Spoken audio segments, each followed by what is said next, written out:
13ویں number پر عمل ہے اللہ کے راستے کی موت اور شہادت دنیاوی اسباب سے بہتر ہے۔ اللہ کے راستے میں کسی کو موت آ جائے، اللہ کے راستے میں کسی کو شہادت مل جائے، یہ دنیا کے اسباب مال اور دولت سے اللہ کے ہاں بہترین عمل ہے۔ اللہ رب العزت ارشاد فرماتے ہیں وَلَئِن قُتِلْتُمْ فِي سَبِيلِ اللَّهِ، اگر تمہیں قتل کر دیا جائے اللہ کے راستے میں، او متم، یا تمہیں طبعی موت آئے، لَمَغْفِرَةٌ مِّنَ اللَّهِ، البتہ یہ اللہ کی طرف سے تمہارے گناہوں کی بخشش ہے، وَرَحْمَةٌ، اور اللہ کی طرف سے مہربانی ہے، خَيْرٌ مِّمَّا يَجْمَعُونَ، اور یہ بہتر ہے اس سے جو تم دنیا میں مال و اسباب جمع کرتے ہو۔ قرآن کریم کی اس آیت میں اللہ رب العزت نے فرمایا جس انسان کو اللہ کے راستے میں شہادت مل جائے یا جس کو اللہ کے راستے میں موت آ جائے، یہ دنیا اور دنیا کے اسباب سے بہترین عمل ہے۔ حضرات صحابہ اکرام اور سلف اس بات کی دعا کیا کرتے تھے کہ دشمن سے جب مقابلہ ہو تو اللہ تعالیٰ انہیں میدان جنگ میں شہادت کی موت عطا فرمائے۔ حضرت عبداللہ بن جہش رضی اللہ تعالیٰ عنہ اور حضرت سعد بن ابی وقاص رضی اللہ تعالیٰ عنہ دو صحابہ اکرام ہیں۔ ایک دفعہ دونوں صحابہ اکرام بیٹھے تھے، اگلے دن دشمن سے مقابلہ تھا تو آپس میں دعا کرنے لگے۔ حضرت سعد بن ابی وقاص دعا کر رہے تھے، عبداللہ بن جہش آمین کہہ رہے تھے۔ انہوں نے دعا کی کہ اے اللہ، کل دشمن سے میرا مقابلہ ہو، میں اس سے لڑوں وہ مجھ سے لڑے، میں اس پہ غالب آؤں وہ میرے اوپر آئے، آخر کار میں اس کو قتل کر دوں اور اس کے پاس جو کچھ ہتھیار ہیں، تلواریں ہیں، میں اس کو اپنے پاس لوں، مجھے مال غنیمت میں مل جائے۔ عبداللہ بن جہش نے آمین کہا۔ پھر عبداللہ بن جہش نے دعا کی کہ اے اللہ، کل میرا دشمن سے مقابلہ ہو اور دشمن مجھ سے لڑے، میں اس سے لڑوں، یہاں تک کہ میں تیرے راستے میں شہید ہو جاؤں، میرے اعضاء کاٹ دیے جائیں، میرا کان، میری ناک اور میرا چہرہ کل قیامت کے دن جب پوچھا جائے عبداللہ تم کیا لے کر آئے، تو میں کہوں اے اللہ تو نے مجھے اعضاء دیے تھے جو میں نے تیرے راستے میں کٹوا دیے، اور اے اللہ تو نے مجھے جان دی تھی جو میں نے تیرے راستے میں دے دی۔ اگلا دن ہوا، دونوں صحابہ کی دعا قبول ہو گئی۔ سعد بن ابی وقاص کہتے میرا مقابلہ بھی ایک بڑے طاقتور دشمن سے ہوا، آخر اللہ نے مجھے اس پہ غلبہ دیا اور میں نے اسے قتل کر دیا، اور اس کے ہتھیار اور مال و اسباب سب مجھے غنیمت میں مل گئے۔ پھر میں نے کہا دیکھوں عبداللہ بن جہش نے جو دعا کی تھی ان کا کیا ہوا؟ کہا جب میں نے دیکھا تو انہوں نے جو دعا کی اللہ نے اسے بھی قبول کیا، ان کی شہادت ہو گئی اور ان کے اعضاء کے ٹکڑے بکھرے ہوئے تھے، ہاتھ ایک طرف، کان ایک طرف، ناک ایک طرف، جسم کے دیگر اعضاء ایک طرف۔ میں نے کہا عبداللہ تو بہترین انسان تھا، جس نے دعا کی قبول ہو گئی، شہادت بھی مل گئی اور اس کے اعضاء اللہ کے راستے میں بکھر بھی گئے۔ تو قرآن کریم نے ایک بہترین انسان اس کو قرار دیا کہ جس کو اللہ نے جان دی، اس نے اللہ کے راستے میں دی، اسی طرح اللہ کے راستے میں اسے موت آ گئی۔ اب اللہ کا راستہ حقیقت میں جہاد ہے، اور اسی طرح فی سبیل اللہ کے عموم میں شامل ہے، جب کوئی آدمی حج پہ جائے وہ بھی شامل ہے، اللہ کا راستہ کوئی دعوت و تبلیغ میں جائے وہ بھی شامل ہے، کوئی آدمی طالب علم ہو دین سیکھنے کے لیے گھر سے نکلے وہ بھی اس میں شامل ہے۔ تو فی سبیل اللہ عام ہے، اس کے اندر دیگر لوگ بھی شامل ہیں، اگرچہ اس کا سب سے پہلا مصداق اور حقیقی مصداق وہ جہاد فی سبیل اللہ ہے۔ نمبر 14، اللہ کے ہاں نیکوکاروں کے لیے بہترین بدلہ ہے۔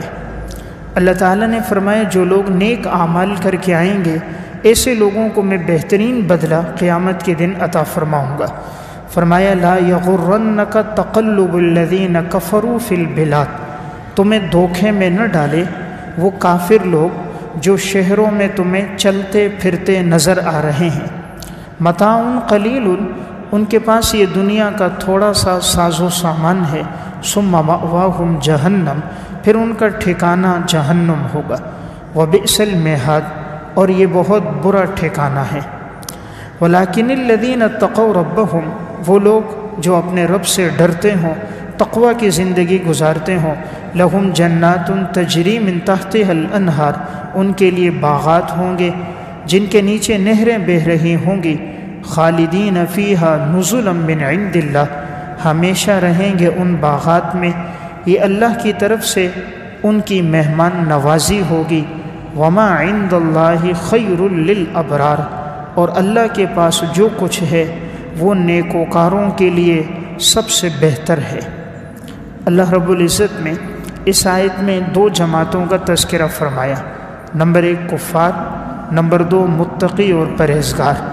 فرمایا کفار جو شہروں میں گھوم رہے ہیں، تمہیں چلتے پھرتے نظر آتے ہیں، ان کے پاس دنیا ہے، دولت ہے، اسباب ہے، گاڑیاں ہیں، مکانات ہیں، جائیدادیں ہیں، حسن و جمال ہیں، یہ چیز تمہیں دھوکے میں نہ ڈالے، یہ سب کچھ عارضی ہے۔ فرمایا یہ تھوڑا سا فائدہ ہے، متاع قلیل، یہ دنیا کا ساز و سامان تھوڑا سا نفع ہے، اور یہ تھوڑا سا نفع ختم ہو جائے گا۔ اس کے مقابلے میں جو لوگ گناہوں سے بچنے والے، ہم نے ان کے لیے ایسے باغات تیار کیے جن کے نیچے نہریں بہہ رہی ہوں گی، اور وہ ان باغات میں چند دنوں کے لیے نہیں آئیں گے بلکہ ہمیشہ ہمیشہ کے لیے ہوں گے۔ ایک اللہ باغات دے رہے اور وہ بھی نہریں بہہ رہی ہے، یہ بڑا خوبصورت منظر ہے کہ باغ ہو اور اس کے ارد گرد صاف پانی کی نہر بہہ رہی ہو۔ پھر کتنا ہی خوبصورت باغ ہو، تفریح کی جگہ ہو، لیکن اس کے لیے ایک وقت ہوتا ہے کہ آپ نے یہاں 12 گھنٹے گزارنے، 10 گھنٹے گزارنے، 12 گھنٹے کے بعد یہاں دروازہ بند ہو جائے گا، پھر آپ نے باہر نکلنا ہوگا۔ اللہ تعالیٰ فرما رہا ہے جو میں تمہیں جنت کا باغ دوں گا، خالدین فیہا، تمہیں اس سے نکالا نہیں جائے گا، تم اس میں ہمیشہ ہمیشہ رہو گے۔ دنیا میں مہمان نوازی انسان کرتا ہے کسی کی، اپنے مہمان کی، اور وہ اپنی وسعت کے مطابق کرتا۔ اللہ فرما رہا ہے میں اپنے نیک بندوں کی مہمان نوازی نزلا من عند اللہ، اللہ کی طرف سے ہوگی۔ ہر انسان اپنی وسعت کے مطابق اپنے مہمان کا اکرام کرتا ہے۔ ایک ہے میں اور آپ کسی کا اکرام کریں، ایک ہے زمین اور آسمان کا پیدا کرنے والا کسی کا اکرام کرے۔ جب اللہ کسی کا اکرام اور مہمان نوازی کریں گے تو اس کی شان ہی سب سے نرالی ہوگی، اور یہ مہمان نوازی دنیا میں نہیں، اللہ جنت میں فرمائیں گے۔ یہ کس کی ہوگی؟ اللہ نے فرمایا وما عند اللہ خیر للابرار، یہ سب کچھ بدلہ ان لوگوں کو ملے گا جنہوں نے اپنی زندگی نیک اعمال میں گزاری ہوگی۔ اللہ نے فرمایا نیکوکار لوگوں کے لیے بدلہ ہے، اس لیے دنیا میں نیک اور بدکار برابر نہیں ہے، مسلمان اور کافر برابر نہیں، فاسق فاجر اور متقی برابر نہیں ہے۔ اللہ کے ہاں اچھا بدلہ پرہیزگاروں کے لیے، اس لیے انسان جتنی زندگی نیک اعمال میں گزارتا ہے اللہ رب العزت اتنی بہترین بدلہ اس کو دنیا میں دیتا ہے۔ آخرت میں جو کچھ ملنے والا ہے دنیا میں اس کی جھلک سامنے آتی ہے۔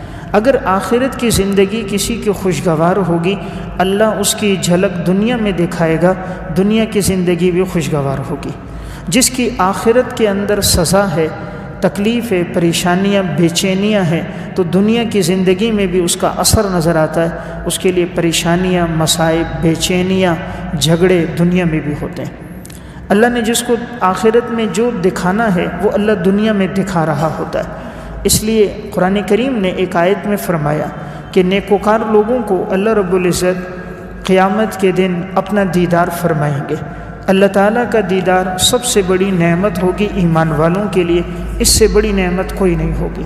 کافروں کی حالت کیا ہوگی؟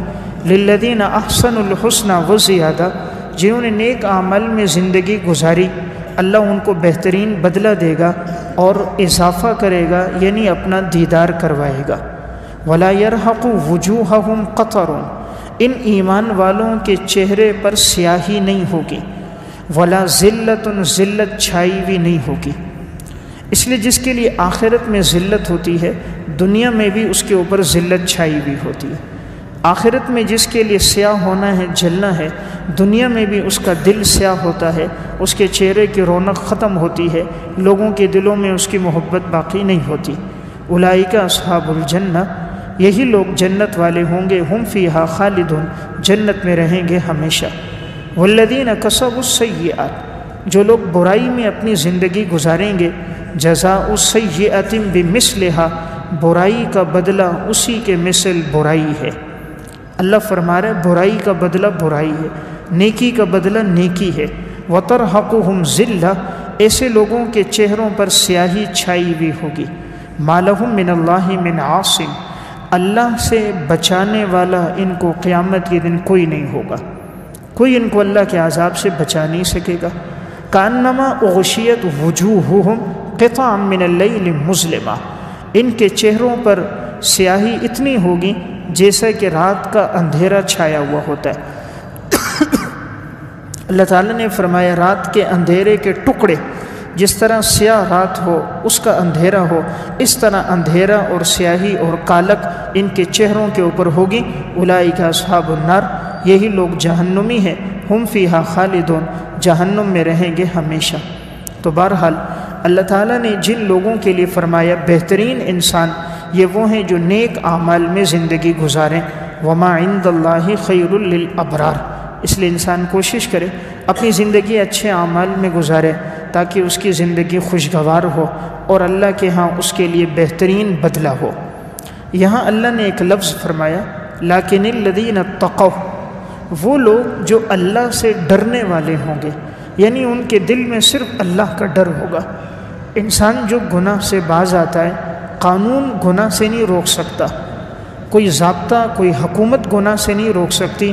بند کمرے میں جہاں دیکھنے والا کوئی موجود نہ ہو، وہاں صرف اللہ کا ڈر انسان کو گناہ سے روکتا ہے۔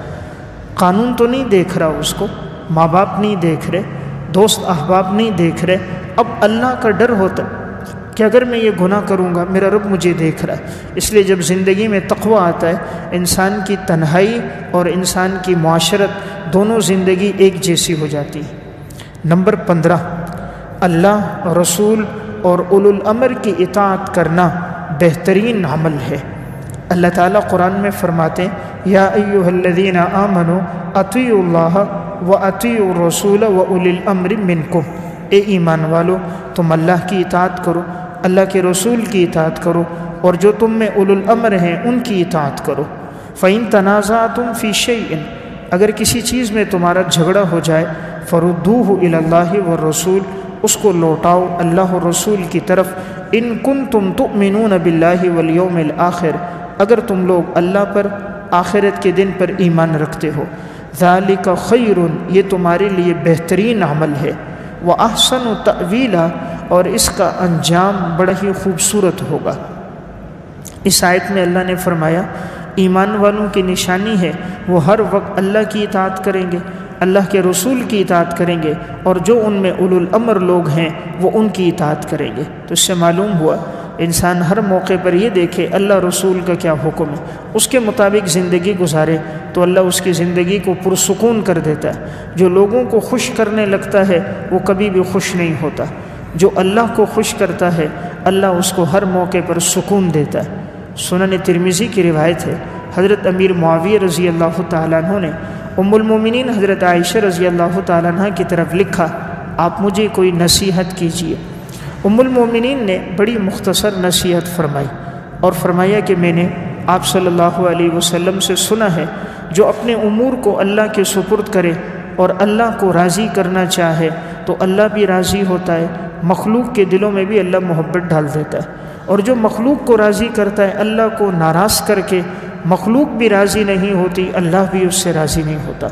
اس لیے انسان کوشش کرے اللہ کو راضی کرنا مقصد بنائے، اللہ لوگوں کے دلوں میں اس کی محبت خود ڈال دے گا۔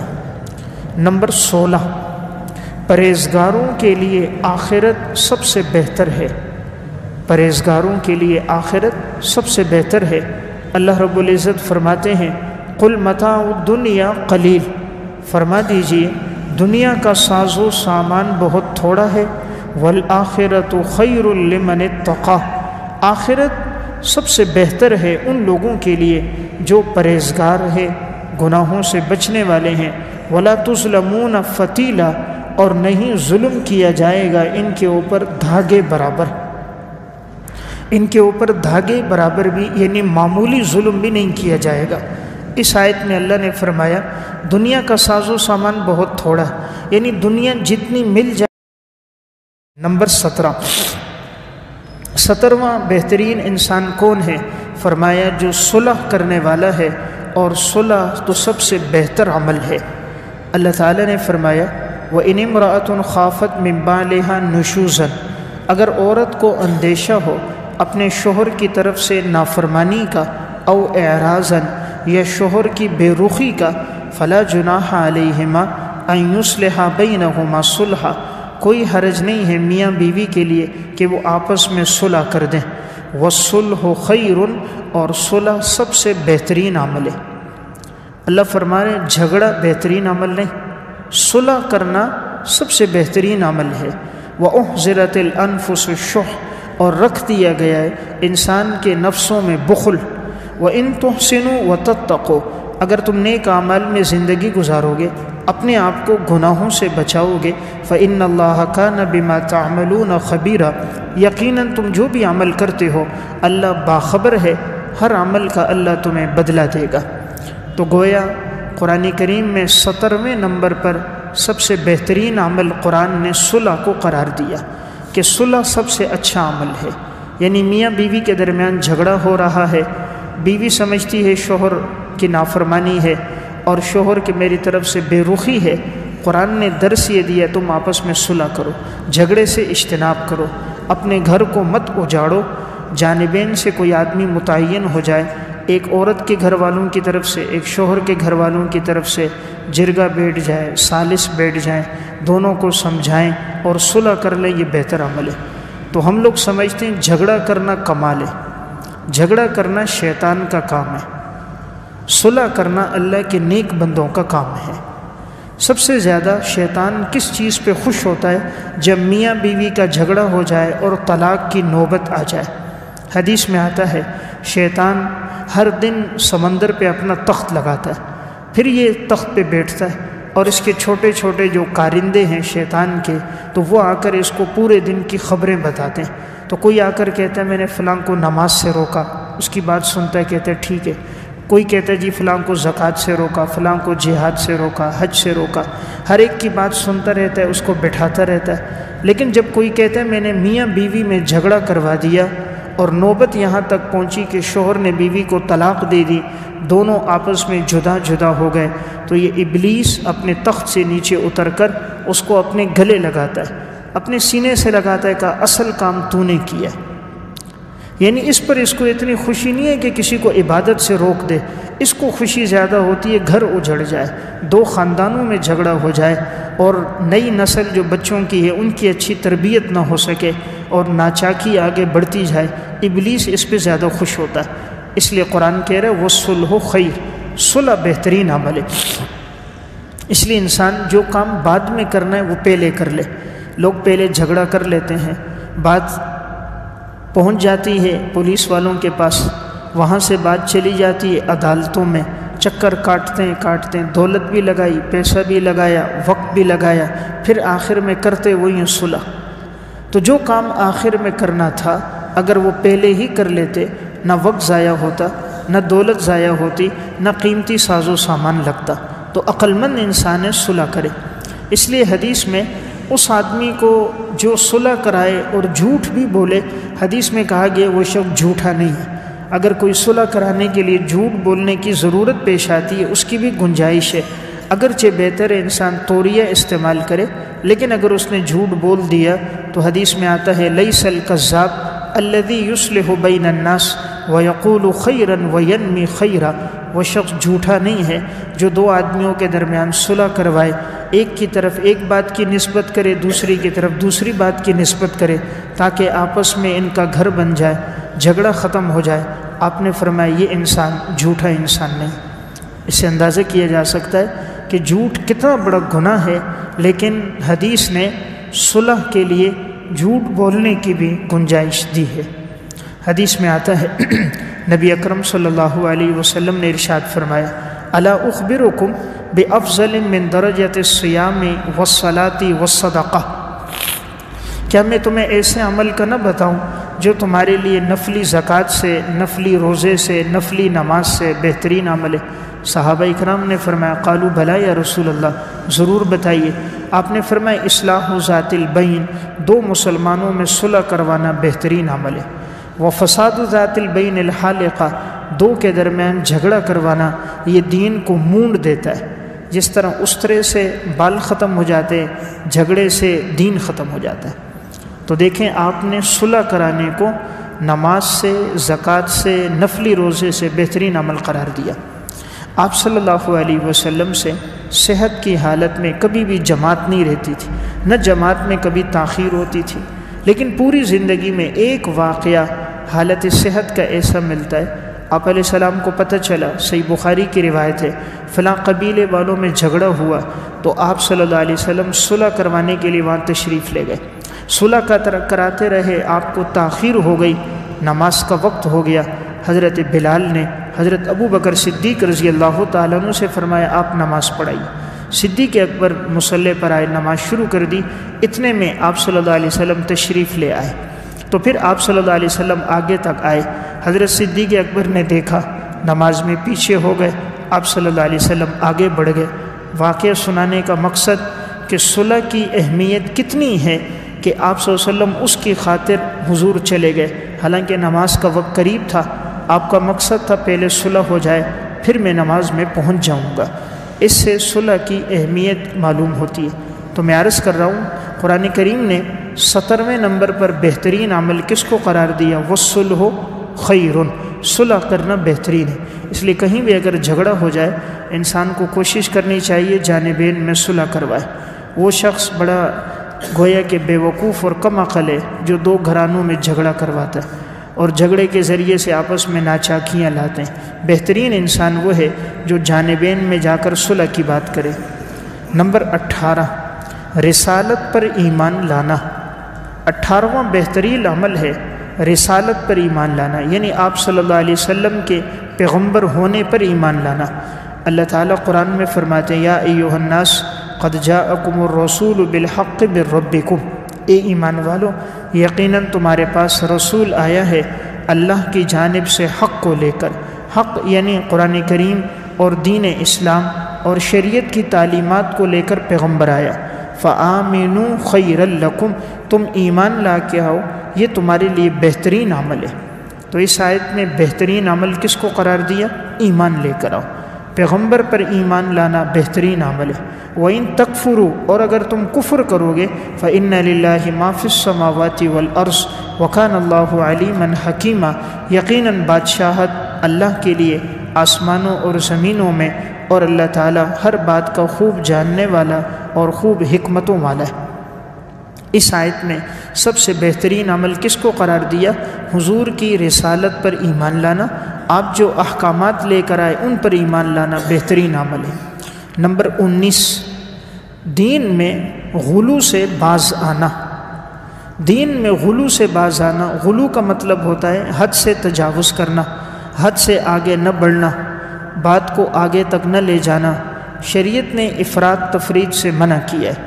اللہ رب العزت قرآن کریم میں فرماتے ہیں یا اہل الکتاب لا تغلو فی دینکم، اے اہل کتاب تم لوگ دین میں غلو نہ کرو۔ نصارہ سے کہا دین میں غلو نہ کرو۔ ولا تقولوا علی اللہ الا الحق، تم مت کہو اللہ کے بارے میں مگر حق بات، اللہ کی طرف حق بات کی نسبت کرو۔ انما المسیح عیسی ابن مریم رسول اللہ، عیسیٰ علیہ السلام حضرت مریم کے بیٹے ہیں، اللہ کے رسول ہیں۔ وَكَلِمَتُهُ، اور اللہ تعالیٰ نے ان کو اپنے کلمہ کن سے پیدا کیا ہے۔ القاها الی مریم، اور اللہ تعالیٰ نے اس کا القاء کیا حضرت مریم کی طرف۔ وروح منہ، اور اللہ کی طرف سے ایک مخلوق ہیں۔ فآمنوا باللہ ورسولہ، ایمان لاؤ اللہ اور اللہ کے رسولوں پر۔ ولا تقولوا ثلاثہ، یہ مت کہو کہ معبود تین ہیں، معبود تین نہیں ہے، معبود ایک ہے۔ انتہوا خیر لکم، باز آ جاؤ اس عقیدے سے، یہ تمہارے لیے بہترین عمل ہے۔ عقیدہ تثلیث سے باز آؤ، یہ بہترین عمل ہے۔ انما اللہ الہ واحد، یقیناً معبود ایک اللہ ہے۔ سبحانہ، اللہ کی ذات اولاد سے، عجز سے، عیوب سے پاک ہے۔ ان یکون لہ ولد، کہ اللہ کے لیے اولاد ہو۔ لہ ما فی السماوات و ما فی الارض، آسمان اور زمین میں بادشاہت اللہ کے لیے، وَكَفَى بِاللَّهِ وَكِيلًا، اور اللہ کافی ہے کارساز۔ یہاں 19ویں نمبر پر جس عمل کو سب سے بہترین قرار دیا ہے وہ ہے اپنے آپ کو غلو سے باز رکھنا۔ عیسائیوں میں عقیدہ یہ تھا، وہ لوگ کہتے تھے 3 مل کر ایک ہے، یعنی اللہ رب العزت، حضرت مریم اور حضرت عیسیٰ علیہ السلام، اور بعض حضرت مریم کی جگہ حضرت جبرائیل علیہ السلام اور عیسیٰ علیہ السلام اور اللہ رب العزت تینوں کو ملا کر کہتے تھے کہ یہ ایک اللہ ہے۔ تو اللہ رب العزت نے اس عقیدے کی تردید فرمائی۔ اسی طرح تردید کی کہ وہ کہتے تھے عیسیٰ علیہ السلام معاذ اللہ اللہ کا بیٹا ہے۔ اللہ رب العزت نے فرمایا معبود ایک ہے اور اللہ کی ذات اولاد سے پاک ہے، اللہ تعالیٰ کے لیے کوئی بیوی بچے نہیں ہے۔ تو یہ غلو تھا کہ انہوں نے عیسیٰ علیہ السلام پیغمبر کو ان کے درجے سے بڑھا دیا، یعنی وہ پیغمبر تھے، بڑھا کر ان کو اللہ کا بیٹا قرار دے دیا۔ تو اللہ تعالیٰ نے کہا یہ غلو مت کرو۔ اس سے معلوم ہوا اگر کوئی آدمی کسی چھوٹے کے درجے کو بڑھاتا ہے تو وہ بڑے والے کی گستاخی کرتا ہے۔ اگر وہ سمجھے میں چھوٹے کی تعظیم کر رہا ہوں، وہ چھوٹے کی تعظیم نہیں، در حقیقت اس سے بڑے والے کے درجے کی تنقیص ہے۔ اب کوئی عیسیٰ علیہ السلام کو بڑھائے اور ان کو کہہ دے معاذ اللہ یہ خدا کے بیٹے ہیں، تو وہ اللہ رب العزت کی ذات میں تنقیص اور کمی کر رہا ہے، ذات باری تعالیٰ کی اہمیت مقام کو گھٹا رہا ہے کہ اللہ کا درجہ بلند ہے اور وہ اللہ کے لیے اولاد کو ٹھہرا رہا ہے۔ تو اللہ اولاد سے پاک ہے۔ اللہ کیوں پاک ہے؟ اولاد کی ضرورت ہوتی ہے، آج کے الفاظ میں کہوں مستقبل کا سہارا، کہ اولاد اس لیے کہ مستقبل کا سہارا بنے، ہمیں کما کے دے، محنت مزدوری کرے، بیمار ہو جائیں ہمارا سہارا بن جائے۔ اللہ تعالیٰ بیماری سے پاک ہے، اللہ تعالیٰ کمزوری اور عجز سے پاک ہے، اللہ دولت سے پاک ہے، اس لیے اس کو اولاد کی ضرورت نہیں ہے۔ اور اولاد ہونا اگر کمال ہوتا تو ایک اولاد نہ ہوتی، پھر تو لاکھوں اولاد ہوتی، کیونکہ کمال میں اللہ کی ذات سب سے اکمل ہوتی، تو پھر تو آپ کی اولادیں سب سے زیادہ ہوتی۔ لیکن عیب ہے تو ایک بھی عیب ہے، اس لیے اللہ کے لیے کوئی اولاد نہیں، سبحانہ پاک ہے اللہ کی ذات، اللہ کے لیے کوئی اولاد نہیں۔ تو اس سے معلوم ہوا دین میں انسان غلو سے باز آئے۔ نمبر 20واں بہترین عمل وہ ہے تقوی کا لباس سب سے بہتر ہے، تقوی کا لباس سب سے بہتر ہے۔ اللہ رب العزت قرآن میں فرماتے ہیں یا بنی آدم قد انزلنا علیکم لباسا یواری سوآتکم وریشا، اے بنو آدم ہم نے اتارا تمہارے لیے ایک لباس جو تمہاری شرمگاہ کو چھپائے گا، وریشا اور تمہارے لیے خوبصورتی کا ذریعہ ہے، زینت کا ذریعہ ہے۔ وَلِبَاسُ التَّقْوَى ذَلِكَ خَيْرٌ، تقوی کا لباس سب سے بہترین لباس ہے۔ تو اللہ نے خیرٌ بہترین کس کو قرار دیا؟ تقوی کا لباس۔ ذَلِكَ مِنْ آیات اللہ، یہ اللہ کی نشانیوں اور احکامات میں سے ہے، لَعَلَّهُمْ يَذَّكَّرُونَ، تاکہ یہ لوگ نصیحت حاصل کریں۔ تو کہ اس آیت میں اللہ نے بہترین عمل کس کو قرار دیا؟ تقوی کا لباس۔ تو لوگ مختلف قسم کے لباس پہنتے ہیں، کوئی لباس پہن رہا ہے بڑا خوبصورت 5-6 ہزار روپے کا، بڑا کڑائی والا لباس ہے، کاٹن کا لباس ہے، سوتی لباس ہے، مہنگے سے مہنگا لباس ہے کہ میں اچھا نظر آؤں۔ اللہ کے ہاں اچھا کون ہے؟ ایک وہ کپڑا کوئی پہن رہے میڈ ان پاکستان، کوئی میڈ ان جاپان، تو کون بہترین ہے؟ اللہ فرماتے ہیں جس پہ تقوی کا لباس ہے وہ بہترین ہے۔ اللہ یہ نہیں دیکھتا یہ کپڑا کہاں کا بنا ہوا ہے، اس میں میٹیریل کیا استعمال ہوا ہے، کڑھائی کتنی ہوئی ہے، سلائی کس نے کی ہے۔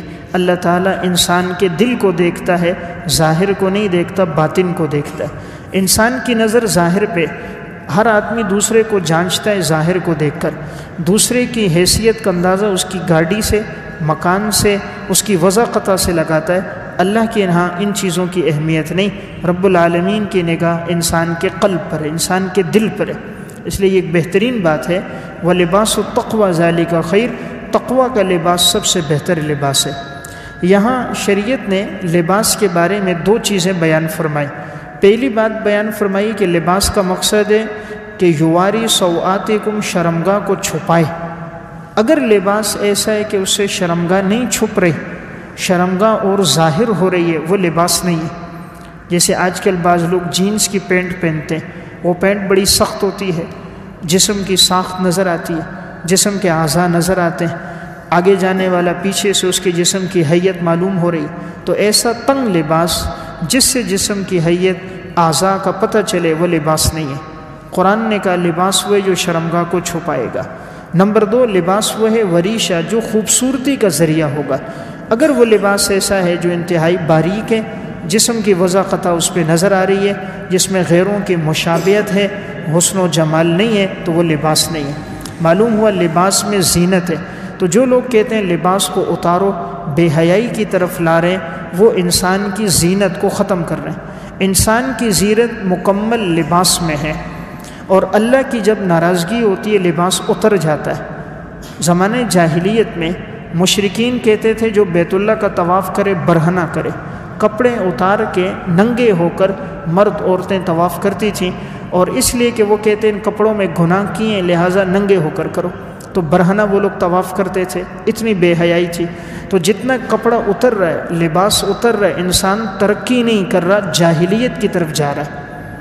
وہ مشرکین مکہ کے طریقے پہ جا رہے ہیں کہ مشرک بالکل برہنہ تھا، جتنا لباس کم ہوگا یہ ترقی نہیں، جاہلیت کی طرف جانا ہے۔ اور اللہ رب العزت جب کسی بات سے ناراض ہوتے ہیں تو لباس اترنا شروع ہو جاتا ہے، اور جب اللہ راضی ہوتے ہیں انسان کا مکمل لباس اس کو عطا فرما دیتے ہیں۔ نمبر 21، ناپ تول میں کمی کرنا یہ اللہ کو پسند نہیں ہے۔ پورا پورا ناپ اور تول کر دینا یہ اللہ کو پسند ہے۔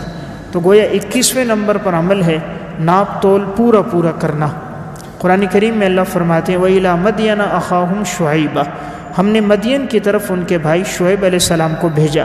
قَالَ يَا قَوْمِ اعْبُدُوا اللَّهَ، انہوں نے کہا اے میری قوم تم اللہ کی عبادت کرو، مَا لَكُم مِّنْ إِلَٰهٍ غَيْرُهُ، نہیں کوئی معبود اللہ کے علاوہ، قَدْ جَاءَتْكُمْ بَيِّنَةٌ مِّن رَبِّكُمْ، یقیناً تمہارے پاس آئی ہے واضح دلیل تمہارے رب کی جانب سے، فَأَوْفُوا الْكَيْلَ وَالْمِيزَانَ، تم کیل بھی برابر سرابر کرو، تولو بھی برابر سرابر پورا پورا، وَلَا تَبْخَسُوا النَّاسَ أَشْيَاءَهُمْ، اور تم کمی نہ کرو لوگوں کی چیزوں میں، وَلَا تُفْسِدُوا فِي الْأَرْضِ بَعْدَ إِصْلَاحِهَا، اصلاح کے بعد تم زمین میں فساد نہ کرو، یعنی کفر اور معاصی کے ذریعے سے فساد نہ کرو، ذَلِكُمْ خَيْرٌ لَكُمْ إِن كُنتُم مُؤْمِنِينَ، یہ تمہارے لیے بہترین عمل ہے اگر تم ایمان والے ہو۔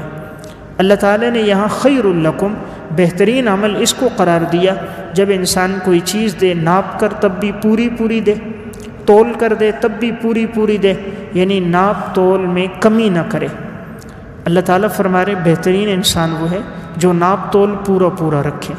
قوم شعیب پر عذاب اسی لیے آیا تھا، وہ ناپ تول میں کمی کرتے تھے، اس لیے اللہ نے قوم شعیب کو سخت عذاب دیا۔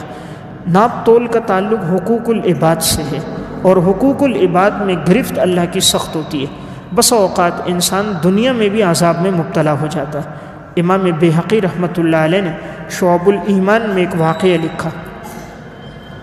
حضرت عبداللہ بن عباس رضی اللہ تعالیٰ عنہ کے پاس چند لوگ آئے، کہا ہم لوگ تجارت میں نکلے ہوئے تھے، سارے تاجر تھے، راستے میں ہمارے ایک ساتھی کا انتقال ہو گیا، ہم نے اس کے لیے قبر کھودی تو نیچے سے اژدہا نکلا، ہم نے دوسری جگہ قبر کھودی تو پھر نیچے سے ایک بڑا اژدہا نکلا، ہم نے تیسری جگہ قبر کھودی تو پھر نیچے سے ایک بڑا اژدہا نکلا، تو ابھی ہم آپ کے پاس آئیں، آپ کا کیا مشورہ ہے، ہم اس کو دفنا دیں یا نہ دفنائیں؟ حضرت عبداللہ بن عباس نے فرمایا تم اس کو دفنا دو، یہ اس کا کوئی برا عمل ہے جس کی اللہ اس کو سزا دے رہا ہے، تم ساری زمین بھی کھود لو گے تب بھی وہ اژدہا نکلے گا۔ وہ تاجر کہتے ہیں ہم نے اس کو اسی قبر میں ڈالا، اور وہ اژدہا نکلتے اس کے جسم کے ساتھ لپٹ گیا اور اس کے چہرے پہ ڈسنے لگا۔ کہتے ہیں ہم نے قبر بند کی، واپس آئے، جب ہم اس کے گھر پہنچے اس کی گھر والی سے پوچھا تمہارے شوہر کی زندگی میں کوئی ایسا گناہ کہ ہم نے دیکھا جو قبر کھودی اژدہا نکلا؟ تو اس کی بیوی نے روتے ہوئے کہا کہ میرے شوہر کی زندگی میں ایک بڑا گناہ وہ خیانت کا تھا کہ یہ غلہ بیچتا تھا، لیکن جب غلہ لے کر آتا منڈی سے تو یہ اوپر غلہ ٹھیک رکھتا، نیچے سے اچھا نکال دیتا، 2 نمبر غلہ نیچے ڈال دیتا، استعمال شدہ ہلکا مال نیچے رکھتا، اچھا مال نکال لیتا، اوپر مال صاف ستھرا رکھتا۔ تو یہ بوسے میں بھی خیانت کرتا، غلے میں بھی کرتا۔ میں اس کو منع کرتی تو یہ کہتا کہ نہیں کچھ نہیں ہوتا اس سے، تو یہ خیانت کرتا تھا، شاید اللہ نے اس کو سزا دی ہے۔ تو دیکھیں خیانت کی سزا اللہ نے دنیا میں دی، تو یہ ناپ تول میں کمی کر رہا تھا، خیانت کر رہا تھا، تو اللہ تعالیٰ خائن کو سزا کبھی آخرت سے پہلے دنیا میں بھی دے دیتا ہے۔ مکافات عمل میں ایک واقعہ ہے، ایک شخص تھا پتی کا کاروبار کرتا تھا، لیکن یہ ہوٹل والوں سے پتی جمع کر دیتا، جو ہوٹل والے پتی استعمال کر لیتے تو یہ ان کی استعمال شدہ پتی کو لیتا، پھر پتی کو لے کر خشک کر کے اس میں کیمیکل ڈال کے اور پھر پتی پہ تھوڑا سا رنگ ہو جاتا، دوسری تھوڑی سی تازی پتی لے کر اسی پتی کو ساتھ ملا لیتا، دوبارہ پیکنگ کر کے فروخت کرتا تھا، تو ہوٹل والے اس سے لے لیتے تھے کہ ان کو سستے دام میں مل جاتی تھی۔ تو یہ شخص یوں خیانت کر کے 2 نمبر کی چیز کو 1 نمبر ظاہر کر کے بیچتا تھا۔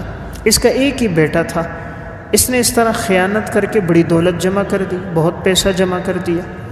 اللہ رب العزت کسی بھی انسان کو ایک دم سزا نہیں دیتا، اللہ تعالیٰ کے قانون ہے، وہ ستار ہے، پردہ ڈالتا ہے، وہ مہلت دیتا ہے۔ کل بندہ یہ نہ کہے کہ یا اللہ تو نے مجھے مہلت نہیں دی، مجھے مہلت ملتی میں پلٹ کر آ جاتا۔ تو جو اللہ فرعون کو مہلت دیتا ہے، قارون اور حامان کو مہلت دیتا ہے، وہ آج کے نادان مسلمان کو بھی مہلت دیتا ہے کہ یہ باز آ جائے۔ اللہ نے مہلت دی، لیکن انسان اللہ کی ڈھیل کو اپنا فخر سمجھتا ہے، اپنی عقل مندی دانش مندی سمجھتا ہے، اپنا ہنر سمجھتا ہے کہ میں کیسے دھوکہ دے رہا ہوں۔ اللہ نے پھر گرفت اس طرح کی، اس کا ایک بیٹا تھا اکلوتا، ایک ہی بیٹا تھا، اور اس ایک بیٹے کی کمر پر دانہ نکل گیا اور وہ دانہ ناسور تھا، بگڑ گیا، علاج کروایا ٹھیک نہ ہوا، یہاں تک کہ کینسر ہو گیا۔ کینسر جیسی موذی مرض میں مبتلا ہوا، جتنی دولت خیانت کے راستے سے اکٹھی کی تھی ساری بیٹے کے علاج پہ لگا دی، ساری دولت چلی گئی، مکان فروخت ہو گیا، گاڑیاں چلی گئی، بیٹا ٹھیک نہ ہوا، آخر بیٹے کا اسی مرض میں انتقال ہو گیا۔ تو جہاں سے دولت آئی تھی وہیں چلی گئی، نصیب نہ ہوئی۔ اللہ کو کوئی دھوکہ نہیں دے سکتا، انسان بھی نادان ہے، وہ کہتا ہے میں خدا کو دھوکہ دے رہا ہوں۔ جس سے رائی کے دانے کے برابر کوئی چیز پوشیدہ نہیں، لا یعزب عنہ مثقال ذرہ، رائی کے دانے کے برابر اللہ سے کوئی چیز پوشیدہ نہیں۔ وہ لطیف ہے، باریک بین ہے، خبیر ہے، ہر چیز پر مطلع، ہر چیز پر مطلع ہے، لیکن وہ ڈھیل دیتا ہے اپنے بندے کو کہ میرا بندہ پلٹ کر آ جائے۔ اس لیے انسان گناہ کو کبھی فخر نہ سمجھے، اللہ کی طرف سے ڈھیل سمجھے اور اپنی ایسی زندگی سے ضرور توبہ طائب ہو۔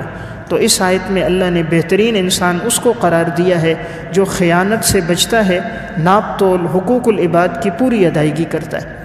علامہ لالکائی رحمۃ اللہ علیہ کی کتاب ہے شرح اصول اعتقاد اہل سنہ والجماعہ، اس میں انہوں نے بالسند ایک واقعہ ذکر فرمایا۔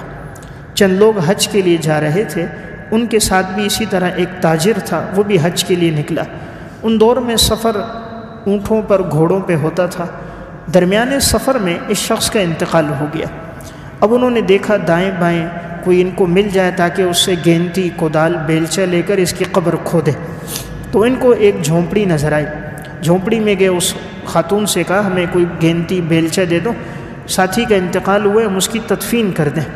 اس نے کہا میں تمہیں کودال دوں گی اس شرط پر تم نے یہ ضرور مجھے واپس کرنی ہے۔ انہوں نے کہا ٹھیک ہے ہم آپ کو واپس کریں۔